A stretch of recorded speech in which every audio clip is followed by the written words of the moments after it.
Hello and a warm welcome to all our lovely followers. Another big week of SuperCoach, and we're finally past the dreaded bye rounds. And it's great to have the usuals, Sluggy and Marco, and special guest, the loved up man from Melbourne, Prez. Nice to see you, boys. Yeah, cheers, Yep. Butsy. Thanks, Butters. Good beat. Yeah, so interesting week in Supercoach, and finally, boys, we've got rid of the buys. How good's this? Thank God. No, I was all right with it, I reckon. Oh, Nah, get rid of him. Moved up 20k in the rank through the buys. I was pretty happy. Anyway. Everyone getting injured and no Shocking. So, Marco, how'd you go? How'd you go this weekend? How did you rate yourself and how you went through the buys as well? Yeah, so this week I scored 1,722, sitting at 32 in the ranking, like 32k in the ranks. I think I went up about 1,000. I consistently scored around that 17k mark throughout the buys, which wasn't great, but what can you do? My only highlights this week were probably Howe, Yo, Merritt, Gorn, and Sicily. Having Mitchell as captain killed me, and also having Wines as VC and not Gorn was a mistake. So that's my week, boys. What about you, Slug? Yeah, I went pretty well through the buy rounds. I scored in the 1900s the last 2 weeks, so that moved me up a rank a bit. I moved up 6,000 this week and moved up about 10,000 last week, so I'm in the top 13k now. Yeah, so scored the 1968. I was pretty happy with that. Brought in Josh Kelly, who killed it, got it 149, backed up that 140 he got the week before. He's looking in good form. Definitely look to bring him in. I was pretty disappointed with the bring in like Marco. We brought in Chorlaw last week, and a bloke that pulls both his hammies. Yeah, he's pretty much done for our Supercoach season, so he's got to go. Yeah, another bad thing I did was put captain on him. I should have backed in Cripps. I looked at them both the night before and saw that Cripsy has a few under 100, but I should have realised they were playing Collingwood, and yeah, it cost me near to 140 points. So yeah, that was my week. How did your week go, Les? 1755 over here for me, but I had to trade 3 times to make sure I could try and get that score and get a win in the buy rounds in my leagues. So it was an alright week, but the other 2 were shocking for me with the likes of Laird and Cornelio and McRae and those boys just coming in and out. That kind of stuffed me around a bit, but finally got some form back, sitting at 38,000 now. So hopefully a big run home, but I only got 10 trades left, so we see how that's going to pan out. Did get the vice captain on Gorn, which I was very happy about, and there was a few boys like Sicily and obviously Cripps and the like, and Goldstein pulled out a big 130 for me. He's starting to hit some form, so yeah, it was actually a pretty good week, and I think I'm right heading in. What about yourself, Butters? Yeah, pretty pleased with my week. You hit a 1790, and so overall did pretty well in the buys. Either got 3 wins out of 3 or 2 out of 3. So it was pretty pleasing. Even beat Les over there. Oh, you got everything go your way that week too. McRae, 51. It's his worst score by 50 points in the year. And but anyway, we're past that. Obviously, yeah, we are.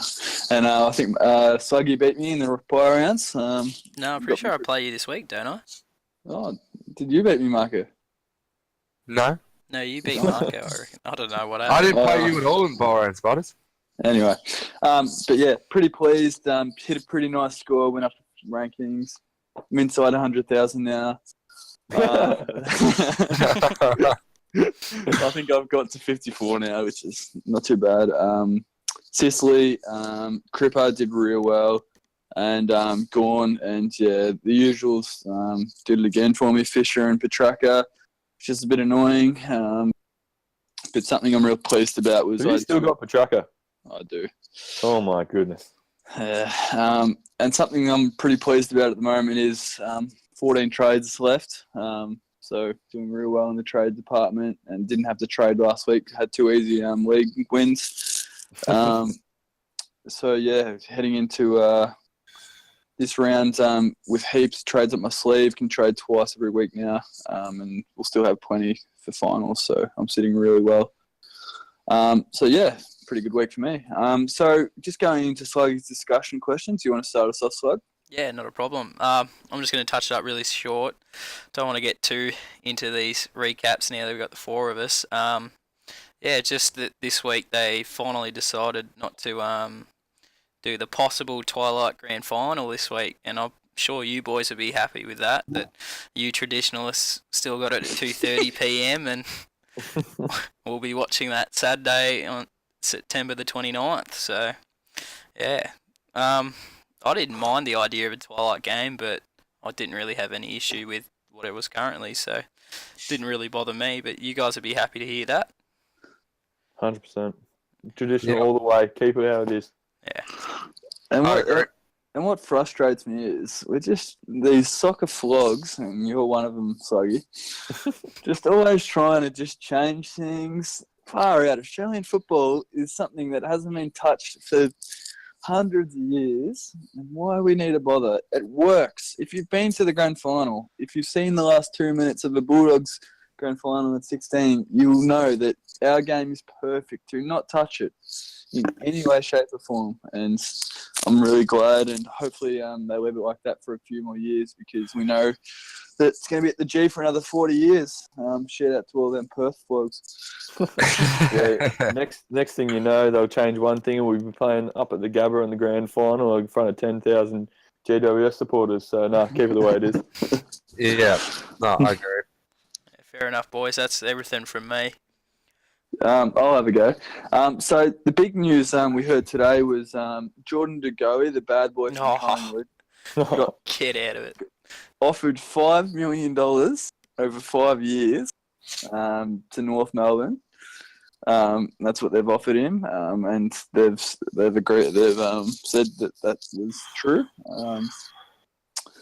I really want to know what your thoughts are, boys, because we know this kid's got potential, but yeah, it's a lot of pressure on him. But what do you guys think? And what do you think? What do you think the result will? North Melbourne are like the drunk fat girl at a club at 2 a.m. trying everything to get anyone that they can. They actually are. You are so right on that. And the problem is, so then right on that. once that free agency hits, their price value rises up because North are just throwing money on all these free agent players, and then clubs have to pay more to keep them.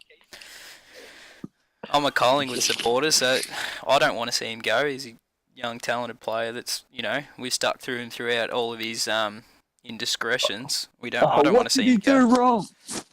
I don't know, drink driving and, lying about doing his wrist, was it? His hand. You stuck with him, Jeepers. He's done nothing. He's drunk drive, which is really bad. But he lied to the club about his injury with his wrist. Yes, he's saving himself. I don't think there is. I think he's a clean skin. He's fine, apart from his shocking leg tap. He's not a bad boy, and he does not. He does not owe you anything. I think he'll stay. There's I still think a he'll place for stay. loyalty. I reckon he'll stay at Collingwood. But he did say in the game, I think it was 2 weeks ago against Melbourne, that they were working on a contract. So we'll see what happens, I guess. It's just making him get more money because you guys are offering him more cash. But we'll wait and see. And personally, I'd love to have him. But from all reports, Josh Kelly is going to be signing with us at the end of next year, where his father played. And I'm hoping we can pick up Jeremy McGovern at the end of this year. So, yeah, probably be a little bit of wasted money. The kid could be absolutely anything, though. And potential, you just don't know what he's going to do. And it'll be really interesting now with Treloar out, what he's capable of, because we're playing that permanent mid now. You don't reckon Carlton are going to lure both the McGovern boys like they've been reporting, Butts? No. Why would Jeremy want to go play at Carlton? I think he's like 27 years old or something like that, 26. Yeah. And he's not going to win a flag there. Do not see any point. If that makes sense. Yeah, that does make sense, Butts. Very cool. I'll have a shot. So, Jeremy Cameron, boys, got 5 weeks. What do you reckon? Yeah, spot on. Oh, you reckon? I don't think it was spot on. What do you reckon?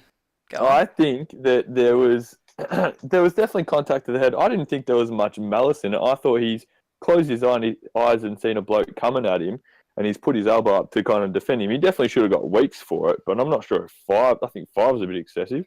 So they compared it to an incident between, can't think of his name, and Andrew Gaff.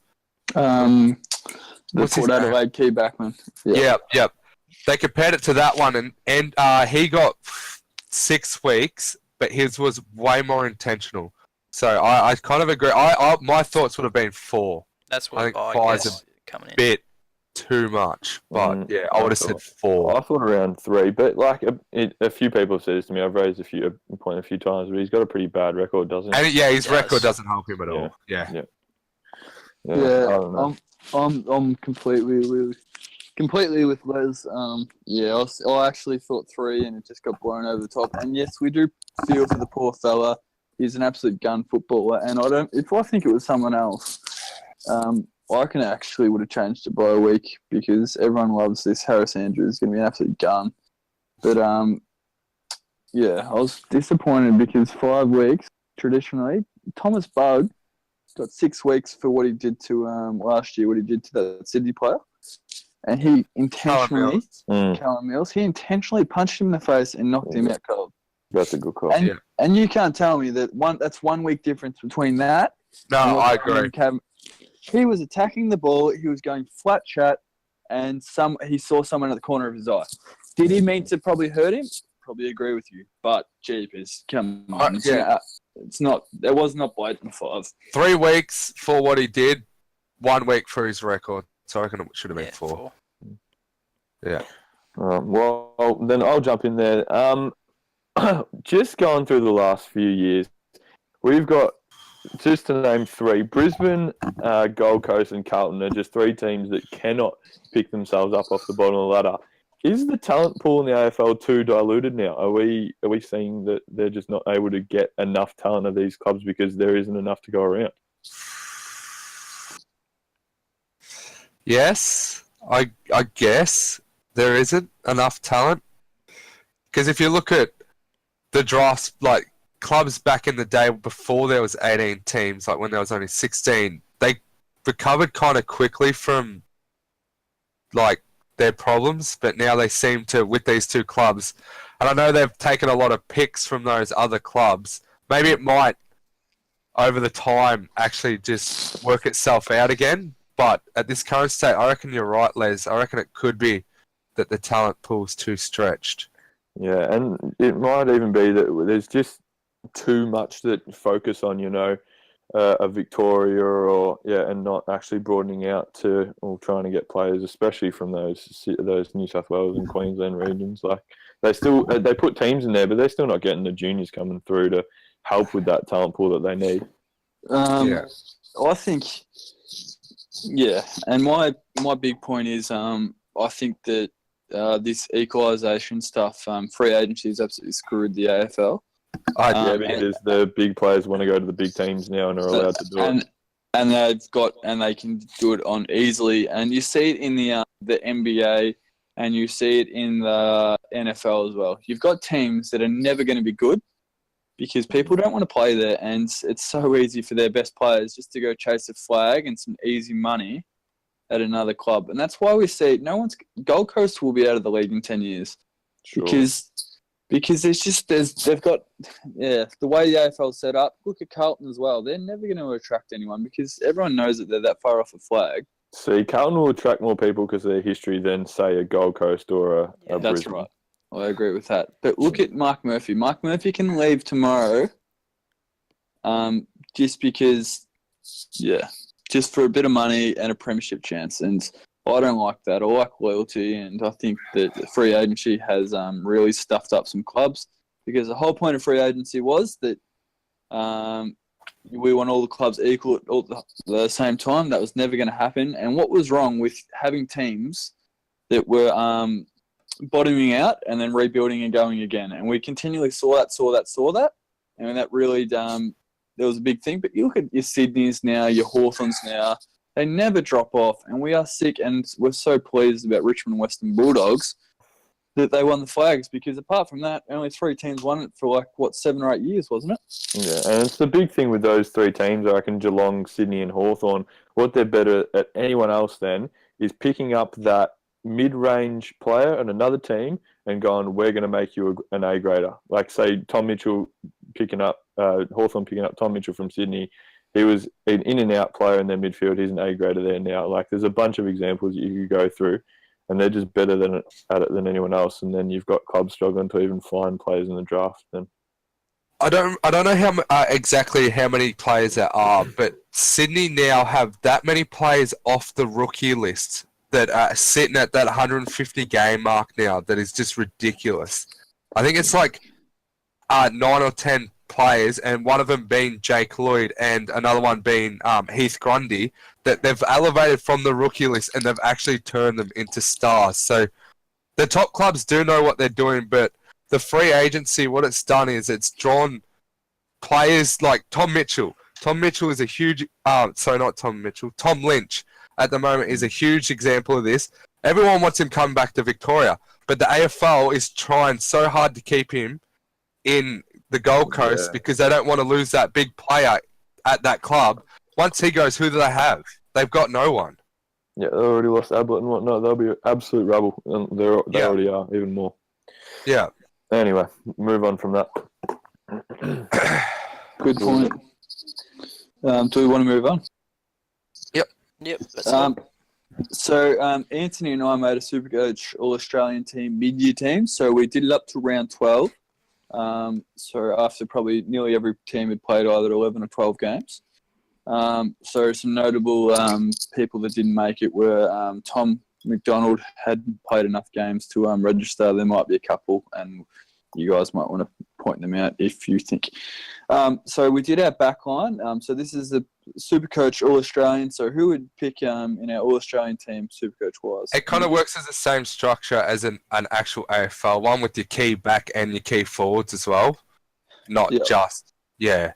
And we probably more based it on consistency more than average, would you have thought, Anthony? Yeah, no, I agree, yeah.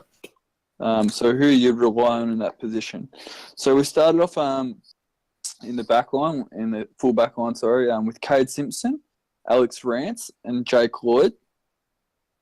And then the back flankers was James Sicily, Michael Hurley, and Rory Laird. We had our 2 key backs of Rance and Hurley, and our third tall with Sicily, and then we've got our 3 smalls in Laird, Lloyd, and Cade Simpson. What do you think, boys? Yeah. Is this based on SuperCoach or? Based on SuperCoach. Yeah. Well, Rance is an interesting one for SuperCoach. We just talked about how there's key backs in it, like exactly like an All-Australian team with your key backs. He's pretty consistent, though. He's been pretty consistent all year. They're not flankers or like just a team full of back flankers. It's the key backs as well. So with Rance, Dan, who would you put instead of him, do you think? As a key back. Key back. Key back. Yeah, that makes it very interesting because most of the high-scoring players aren't key backs, are they? Exactly. No. So that's why we went down that route. Yeah. The ones we talked about were who did we talk about? Harrison. Yeah, he's one I was just looking at now. But what about Ryan from Fremantle? We thought of him too, but Rance has been more consistent out of anyone, based on their point. Just someone you can rely on week in, week out. Did Yo didn't make it, did he? Not in the back. Not in the back line. Well, he's a defence. He's a defender, so we know. He's coming. So then in our midfield we had Jack McRae in a wing. So we based it off mid-year. So he played nearly every game to the mid-year standard. We put him on a wing because he plays on the wing. Then we had Nat Fyfe and Clayton Oliver on the other wing. And we put Nat in the middle, and we based it on probably being the best player, the best midfielder in the game, SuperCoach was. And also in the guts we had Maxi Gawn as our key ruckman, Tom Mitchell, who was our rover, and our ruck rover being Patrick Cripps. Yep. That sound right? Yeah. So obviously a notable one not starting is Dangerfield. Yeah, I was just about to say, I know he hasn't had a fantastic season, but man, he's still been consistent as hell. Yeah, but who would you pull out for him? That's the question. I wouldn't pull out any of Yeah. those boys Who for him. is like I was thinking Oliver, but obviously if they're doing this wing thing, then you're not going to put Dangerfield on a wing. Oh no, we didn't. We didn't base wingman. No, Because we knew McRae had to go in, but we knew he played wing as well, so we just put him on a wing. Okay, so what you've just chucked Oliver out there. Well, Oliver and Dangerfield are pretty close, and I'd argue that Dangerfield's actually been a bit more consistent than Oliver. Yeah, that's fair enough. I'd probably have Clayton over as well. and then the other one too we had out was Brody Grundy as our. So we went Gorn over Grundy as the ruckman. Yeah, well, I'll agree with that. Over ruck taps, going into that one. Yeah, and we talked about the big thing we talked about was Grundy is actually more consistent, but the way that we've used the captaincy on Max Gorn this year, I think everyone agrees that he's probably been the number one ruckman. And then in our forward line, we had Isaac Heaney on the flank, Lance Franklin, and Toby McLean. And then Justin Westhoff as a forward pocket slash the Hoff, yeah. Forward pocket. Yeah. Forward pocket slash second ruckman because he did play that ruck role in the first few rounds. And then Jesse Hogan, we had a full forward. We know he's tapered off the last couple of weeks, but his mid-year we just thought was unbelievable as a key forward. And then Robbie Gray in a pocket. McDonald over Hogan. I know you said McDonald hasn't played enough games, but I reckon McDonald over Hogan. That was a tough pick. It's the same thing with Darling to me as well. Probably be in there over Hogan as well. Jack Darling. So Hogan was averaging 107 by the halfway point of the year. Hogan was. Yeah. And Tom Mitchell had only played 6 games. Tom McDonald only played 6 games out of 12. Do you stuff up on this podcast every week?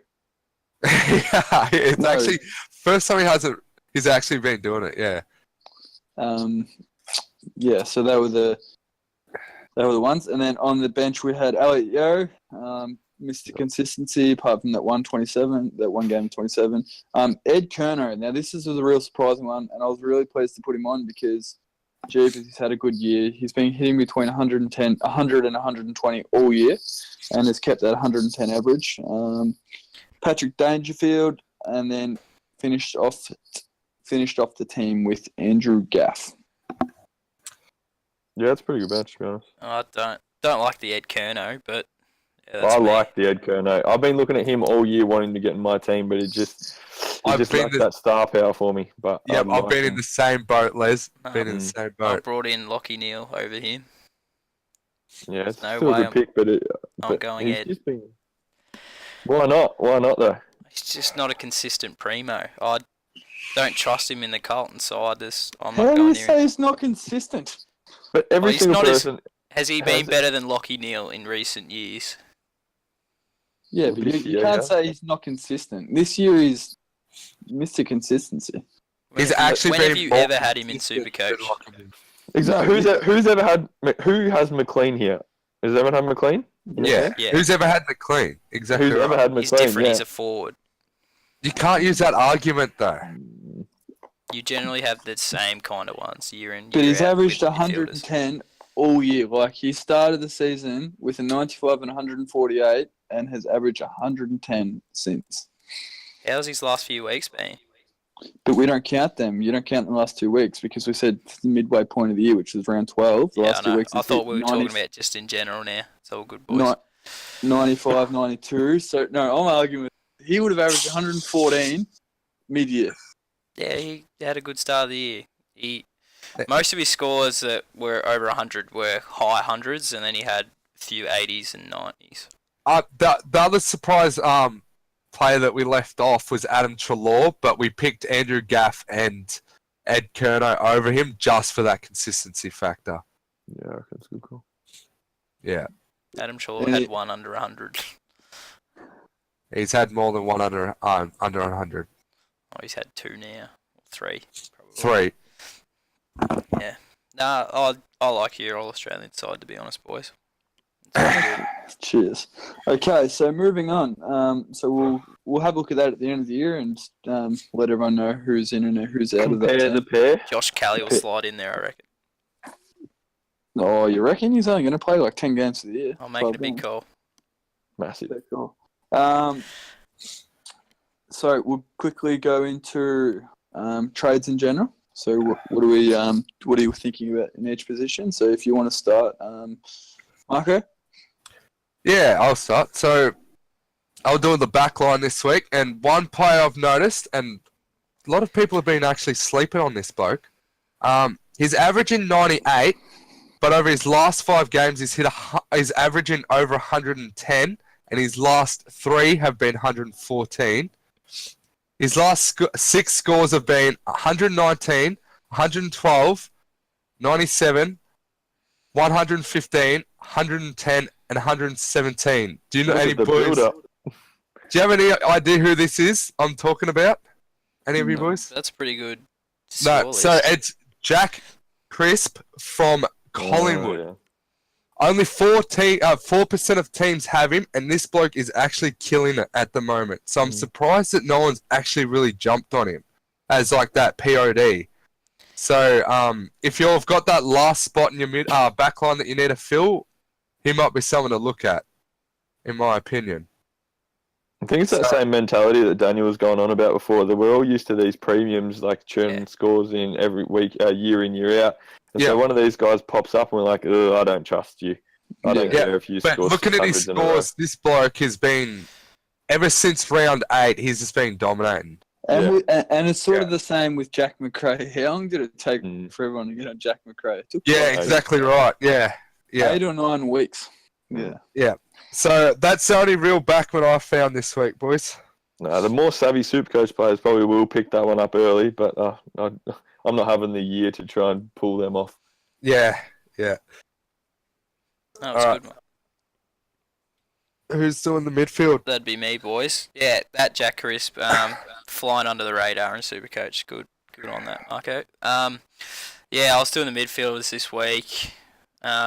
Talked about Josh Kelly this week. I'll mention him again. Bring him in if you haven't finished your midfielders. Backing up 2 140s in the last 2 weeks. I think he's gone past that groin injury. You can take the risk on him. I have. You choose for yourselves. He has had a couple of easy opponents, but you trust him after last year. I've got another one I've been looking at this week, boys, which is Lockie Neal, who has been pretty much flying the past 8 weeks. Last week he scored 159, or last time he played anyway, 110, 104. He hit a low of 74, and hit 110, 118, 123, 151 and 100. So he's putting up those consistent numbers. His first 4 games of the year were under tons, so that really affected his score, and he's sitting up there pretty high this year. So he's definitely someone I'm thinking about bringing in for Treloar, and I would suggest him if you don't have the likes of a Cali, Cripps, which I'm sure you'll be looking at one of those 2 boys, Marco, this week. I've brought Patrick in Dangerfield. Yeah, that's the other one. Yeah, and another bloke I'll talk about, which Butler will be happy with, which is Sean Higgins, who is in career best form at 30 years old. Yeah, he's been in good form, and you just see the way he plays. And he's one of those ones you don't normally sit in there in the primo option, so he's one that you can be worried about as well. But these scores, these last 3 have all been over 120 plus, so yeah. He looks the goods. What do you reckon about him, Butsy? Yeah, having a phenomenal year. Really been talked up as a Brownlow fancy at the moment. I think he's coming 5th in the betting, which is pleasing. And we got this bloke off a body. No one else wanted him, and we picked him up through free agency. And gee, he's been good for us the last probably 2 years. So had a great career at North Melbourne. Came from Western Bulldogs. Yeah, that's basically it from me, boys. What's going on with the forwards there, Les? Down the forward line, well, I reckon it's a really good week to get a premium in the forward line. Just because most of us have Fritsch, and he's got a 96 break even this week, and he's been good for us all year. But it might be that perfect time to move him on to a premium. And here are some of the names that have pretty low prices and actually have like fairly low, under 80 break evens. Just to list a few, you've got Westhoff averaging 103, break even of 77, under 500. Buddy, 485, averaging 101, break even of 73. You got Devon Smith, similar break evens, whatnot, averaging 95. And then you can even go down to a Sicily if you don't have him, get him in your team. So boys, I reckon it's a big week for the forward line. Get a premium in if you've got Fridge. That's what I'll be doing this week. And for the ruckman, probably I wouldn't start looking at trading one of the big ones out. So keep your net Nui's. I know you have to deal with him not playing much, and he's only pumping out low hundreds. But yeah, he's like 3 points below Steph Martin in average. But you could look at Todd Goldstein. So Nat Nui's 3 round and 5 round break even are very good. So you might want to start looking at getting rid of him. Goldstein started really hotting up, and he's averaging 120 and 115 in the last 3 and 5. And then you've obviously got your 2 big ones, your Gorn and Grundy, but they're probably too expensive to buy. So have another look at Goldstein. If he has another good week, I think you have to get him in, especially if you got that someone like Nat Nui who's only hitting low hundreds. Can I just add there, boys? I wasn't on last week, but what are you guys doing about McRae and that situation? It depends how many trades you got left, really, doesn't it? Yeah. See, I'm keeping him because I've got a low amount of trades, so I'm sitting him on my bench for those 4 weeks. If I did have him, I'd be keeping him too, just with my trades that I've got left as well. Yep. Yeah. That's what I'd be doing. And just on the trades, boys, let's just go through. I was looking at a poll last night, and most people have about that 10 to 12 mark. So personally, I've got 14, so I'm sitting pretty well. What about you, Slug? Aren't you hilarious, Butsy? Yeah, I've got 7 with 2 spots left. Wow. Yeah, I've had a few rage trades this year. That's me. I've got... Did you just want to talk about that question with me, or did you all want to talk about it? Yeah, I was literally just Yeah. Hilarious. I could definitely be on 8 after this weekend, though.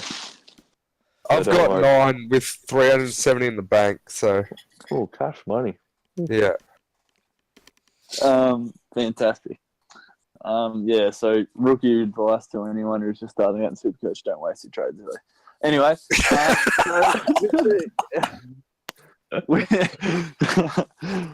with Butsy's captain's corner, just another normal week for me. Just giving you the advice to take on, and some people don't take it like myself. Don't think Slug took it again, but don't worry about that. If you're not taking your own advice, why should other people take it? Because if you had have known, Patrick Cripps hit 187 on the weekend, had the highest score in SuperCoach. You know how many people put the captain on him? Who had him? The percentage. What percentage? It was literally like 23 or 25% or something like that. It was disgusting. That's a big number. That is a big number. For people who had him. So a quarter of people that had him put him as captain. That's pretty good. No, that's not good. He hit 109, and 78% of people, like myself, it didn't matter because I got the wins, didn't get that extra. Hold on, points. But hold on. Didn't you accidentally put the vice on him instead of the captain, though? And didn't you have the captain on Mitchell, who was actually playing before him? Didn't even look at my team because I was playing 2 easy beats. Didn't. Oh, rookie! Listen to the arrogance. Absolute rookie. That's why you're 54,000th in SuperCoach.